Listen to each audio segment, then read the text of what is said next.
नमस्कार दोस्तों, हाजिर हैं सिंहासन बत्तीसी की एक और कहानी लेकर के। 12वें दिन की कहानी जो कि राजा भोज को पद्मावती सुनाने जा रहे हैं। ज़्यादा देर न करते हुए कहानी की तरफ बढ़ते हैं। 12वीं पुतली पद्मावती ने राजा भोज को इस प्रकार सुनाई राजा विक्रम की कथा। एक दिन रात के समय राजा विक्रम महल की छत पर बैठे थे। मौसम बहुत सुहाना था। पूनम का चांद अपने यौवन पर था तथा सब कुछ इतना साफ साफ दिख रहा था मानो दिन हो।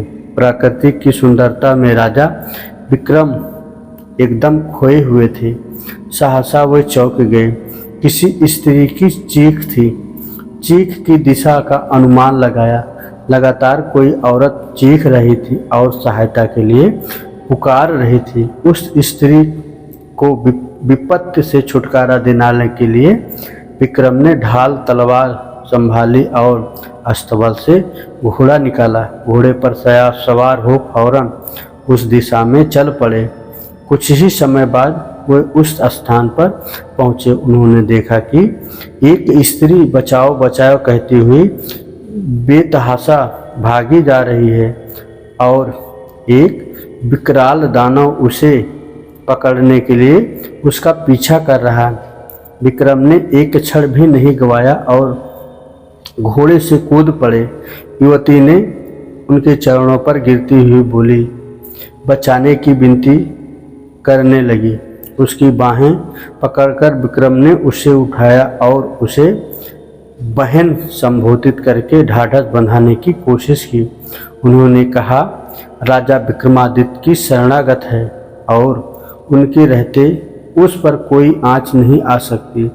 जब वे उसे दिलासा दे रहे थे तो राक्षस ने हठाहस लगाया। उसने विक्रम से कहा कि जैसा एक साधारण मानव उसका कुछ नहीं बिगाड़ सकता उसे तथा उन्हें वह कुछ ही क्षणों में पशु की भांति चीड़ फाड़ कर रख देगा। ऐसा बोलते हुए वह विक्रम की ओर लपका। विक्रम ने भी उसे चेतावनी देते हुए ललकारा। राक्षस ने उनकी चेतावनी का उपहास किया। उसे लग रहा था कि विक्रम को वह पल भर में मसल देगा। वह उसकी ओर बढ़ता रहा। विक्रम भी पूरे सावधान थे। वह ज्यों ही विक्रम को पकड़ने के लिए बढ़ा, विक्रम ने अपने को बचाकर उस पर तलवार से वार किया। राक्षस भी अत्यंत फुर्तीला था।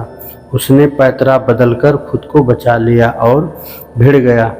दोनों में घमासान युद्ध होने लगा। विक्रम ने इतनी फुर्ती और चतुराई से युद्ध किया कि राक्षस थकान से चकनाचूर हो गया तथा शिथिल पड़ गया। विक्रम ने अवसर पाकर पूरा लाभ उठाया तथा अपनी तलवार से राक्षस का सिर धड़ से अलग कर दिया। विक्रम ने समझा राक्षस का अंत हो चुका है, मगर दूसरे ही पल उसका कटा सिर फिर अपनी जगह पर आ लगा और राक्षस दो गुने उत्साह से उठकर लड़ने लगा। इसके अलावा एक और रहस्य समस्या हो गई। जहाँ उसका रक्त गिरा वहाँ एक और राक्षस पैदा हो गया। राजा विक्रम द्वित क्षण भर को तो चकित हुए किंतु विचलित नहीं हुए। बिना एक साथ दोनों राक्षसों का सामना करने लगे। रक्त से जन्मे राक्षस ने मौका देखकर उन पर घूंसी का प्रहार किया तो उन्होंने पैतरा बदलकर पहले वार में उसकी भुजाएं तथा दूसरे वार में उसकी टांग काट डाली। राक्षस असाह पीड़ा से इतना चिल्लाया कि पूरा वन गूंज गया। उसे दर्द से तड़पता देख राक्षस का धैर्य जवाब दे गया और मौका पाकर वह सिर पर पैर रखकर भागा। चूँकि उसने पीठ दिखाई इसलिए विक्रम ने उसे मारना उचित न समझा। उस राक्षस के भाग जाने के बाद विक्रम उस स्त्री के पास आए तो देखा कि वह भय के मारे कांप रही है। उन्होंने उससे कहा कि उसे निश्चिंत हो जाना चाहिए और भय त्याग देना चाहिए क्योंकि दानव भाग चुका है। उन्होंने उसे अपने साथ महल चलने को कहा ताकि वह उसके माँ बाप के पास पहुंचा दे। उस स्त्री ने जवाब दिया कि खतरा अभी टला नहीं है, क्योंकि राक्षस मरा नहीं है, वह लौटकर आएगा और उसे ढूंढकर फिर इसी स्थान पर ले आएगा। जब विक्रमादित्य ने उसका परिचय जानना चाहा तो वह बोली कि सिंधल द्वीप की रहने वाली है और वह एक ब्राह्मण की बेटी है। एक दिन वह तालाब में सखियों के साथ नहा रही थी, तभी राक्षस ने उसे देख लिया था और उस पर मोहित हो गया। वहीं से अब उसे वह उठाकर ले आया है और अब उसे अपना पति मान लेने को कहता है।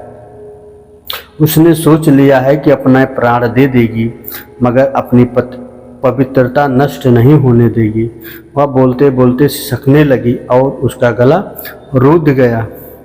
विक्रम ने उसे आश्वासन दिया कि वे राक्षस का वध करके उसकी समस्या का अंत कर देंगे, और उन्होंने राक्षस के फिर से जीवित होने का राज पूछा। उस स्त्री ने जवाब दिया कि राक्षस के पेट में एक मोहिनी वास करती है और उसके मरते ही उसके मुंह से अमृत डाल देती है।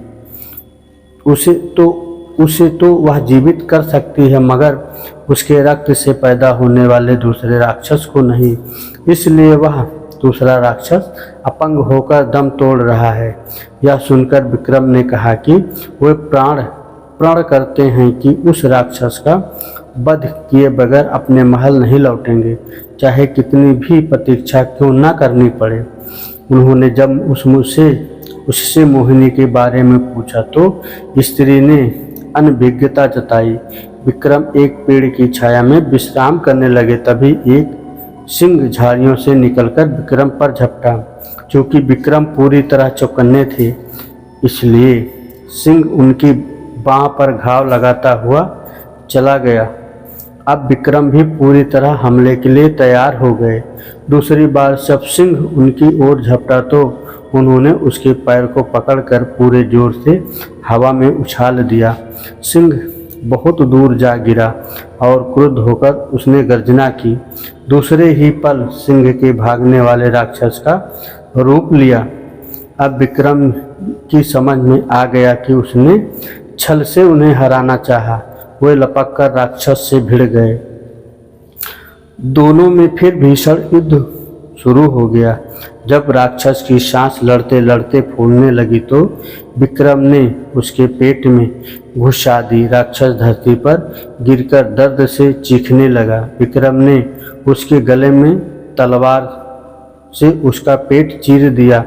पेट चीरते ही मोहिनी कूदकर बाहर आई और अमृत लाने दौड़ी। विक्रम ने बेतालों का स्मरण किया और उन्हें मोहिनी को पकड़ने का आदेश दिया। अमृत न मिल पाने के कारण राक्षस तड़प तड़प कर मर गया। मोहिनी ने अपने बारे में बताया कि वह शिव की गणिका थी, जिसे किसी गलती की सजा के रूप में राक्षस की सेविका बनना पड़ा। महल लौटकर विक्रम ने ब्राह्मण कन्या को उसके माता पिता को सौंप दिया और मोहिनी से खुद विधिवत विवाह कर लिया। तो दोस्तों, अभी तक आपने सुना 12वीं कहानी, जो कि पद्मावती राजा विक्रम की महानता की गाथा सुना रहे थे। तो दोस्तों, हमारी कहानी अगर आपको पसंद आई हो तो आप हमारे चैनल को सब्सक्राइब, लाइक और अपने मित्रों को शेयर ज़रूर करें। दोस्तों, आप लोग कमेंट नहीं करते हैं, कमेंट ज़रूर करें। जय श्री राधे राधे।